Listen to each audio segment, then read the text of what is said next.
భారత్ పాకిస్తాన్ మధ్య మ్యాచ్ అంటే ప్రపంచమంతా ఎంతో ఆసక్తిగా ఎదురుచూస్తుంది. ఈ హై వోల్టేజ్ మ్యాచ్ ను స్టేడియంలో వీక్షించడానికి టికెట్ల కోసం తీవ్రంగా పోటీ పడుతుంటారు. ఇక విజయం కోసం భారత్ పాకిస్తాన్ ఆటగాళ్లు చేసే పోరాటం మైదానంలో ఒక యుద్ధాన్ని తలపిస్తుంటుంది. అందుకే ప్రపంచ కప్ ఫైనల్ కంటే భారత్ పాక్ లీగ్ మ్యాచ్ కే స్పెషల్ క్రేజ్ ఉంటుంది.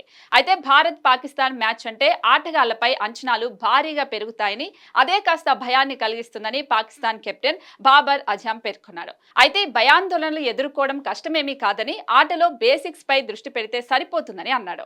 ఇతర మ్యాచ్ల కంటే భారత్ పాకిస్తాన్ మ్యాచ్ గురించే ఎక్కువ చర్చ సాగుతుందని మాకు తెలుసు. ప్రపంచంలో మీరు ఎక్కడికి వెళ్ళినా తమ దేశానికి మద్దతిస్తూ భారత్ పాక్ పోరు గురించి మాట్లాడుకునే వ్యక్తులు ఎంతో మంది ఉంటారు. ప్రతి క్రికెట్ అభిమాని మ్యాచ్ కోసం ఎదురు చూస్తూ ఉంటారు. దీనిపైనే ఎక్కువ దృష్టి పెడుతుంటారు. అయితే మ్యాచ్ పై ఉన్న అంచనాలు, హైప్ కొంత భయాన్ని కలిగిస్తాయి. ఒత్తిడిని ఎలా జయిస్తారనే దానిపై ఫలితం ఆధారపడి ఉంటుంది. బేసిక్స్ ఎక్కువ దృష్టి సారిస్తే ఆటగాళ్లకు ఎంతో సులభమవుతుంది.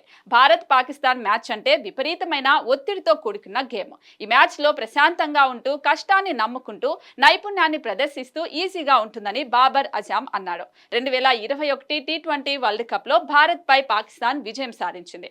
వరల్డ్ కప్ లో టీమిండియాపై పాక్ సాధించిన ఏకైక విజయం ఇదే. కాగా గత టీ20 world cup 2022, one day world cup 2023లో టీమిండియానే విజయ డంకా మోగించింది.